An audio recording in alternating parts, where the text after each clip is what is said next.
ይህን ፖድካስት አይቺ አንድ ነገር ማለት ፈልጌ ነው። ሴት ልጅ መኪና ያለውን ገንዘብ ያለውን ወንድ ነው ማግባት ያለባት። ብቻ እንደዚህ አይነት ሀሳብ ነው ያለው። እዚህ ጋር እንደውም ኪሩቤል ምን ብሎ ሲጠይቃት ነበር፣ አብሮ ማደግ እንኳን የለም ነው ምናምን ነገር ሲላት፣ ምንም የሚባል ነገር የለም በቃ አብሮ ማደግ ምናምን አያስፈልግም፣ ያለውን ሰው ነው ገንዘብ ያለውን ሰው ምናምን ነው እኔ የምፈልገው ስትል ነበርና ማለት እዚህ ጋር በቃ ገንዘብ የሌለው ወንድ ሊትራሊ እንደማይታመን አይነት ነገር ነው ስታወራ የነበረውና አሁን እዚህ ጋር ምንም የተለየ ነገር ላችሁ ሳይሆን ግን በዚህ ተነሳ ራሳችሁን ኮምፔር እያረጋችሁ አሁን ያላችሁበትን ሪሌሽንሺፕ ዳውት እያረጋችሁ እየተጠራጠራችሁ ላላችሁ ሴቶች ነው። እዚህ ጋር ገንዘብ የሌለው ወንድ አይታመንም፣ ገንዘብ ከሌለው ሰው ምናምን የሚባል ነገር ሰምተሽ አብሮሽ እያደገ ያለውን ፍቅረኛሽን አብሮሽ እያደገ ያለውን ባልሽን ዳውት እንዳታደርጊ፣ ከራስሽ ጋር ከኑሮሽ ጋር እንዳትጣይ።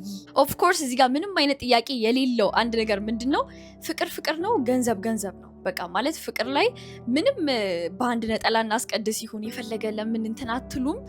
ገንዘብ ኢዝ ማንዳቶሪ ጋይስ። እኔ እዚህ ጋር ግን ላካፍላችሁ የምፈልገው ነገር ምንድነው፣ ገንዘብ የሌለው ወንድ አይረባም፣ ውሸታም ነው ምናምን፣ ሲኖረው ጥሎኝ ይሄዳል ምናምን የሚሉ ወሬዎችን ስትሰሙ ኢንሴኪዩሪቲ እንዳይሰማችሁ። እዛ ጋር ፖድካስት ላይ የሚያወሩት የራሳቸውን ኤክስፒሪየንስ ብቻ ነው፣ የራሳቸውን እምነት ነው። ያ ደግሞ ሁሉም ሰው ጋር ይሰራል ማለት አይደለም። ሶሻል ሚዲያ ሶሻል ሚዲያ፣ ላይፍ ኢዝ ላይፍ። ኑሮሽን በምታዩ ነገር አትገምግሚ። ማለት ገንዘብ ሳይኖራቸው ባዶ ሆኖ ተገናኝተው አድገው ብዙ ነገር ላይ ያሉ ሰዎች አሉ። ገንዘብ ደግሞ ኖሯቸው የሚገናኙ ሰዎች አሉ። ብቻ እናንተ ያልሰማችኋቸው ማአት አይነት ታሪኮች አሉ፣ ከእናንተ ታሪክ ጋር ከእናንተ ስቶሪ ጋር ሁላ ሪሌት የሚያደርጉ ማለት ነው። እናንተ ያን ነገር ግን አልሰማችሁም ማለት የለም ማለት አይደለም። እንደዛ መኖር አይቻልም ማለት አይደለም። ምንም አይነት ነገሮችን ስትሰሙ ከእናንተ ጋር የሚሄደውን የሚጠቅማችሁን ነገር ብቻ ውሰዱ እንጂ ራሳችሁን ኮምፔር ለማድረግ ኑሯችሁ እንድትጠሉ ራሳችሁ እንድትጠራጠሩ የሚያደርጋችሁ አይነት ነገር ከሆነ ምንም እንደዚህ አይነት ነገር ባትሰሙም ሆነ ባታስገቡ ይመረጣል። እና እስኪ እናንተስ በዚህ ጉዳይ ላይ የምታስባላችሁ? እስኪ ሀሳባችሁን ኮሜንት ላይ አካፍሉኝ። ይመቻችሁ።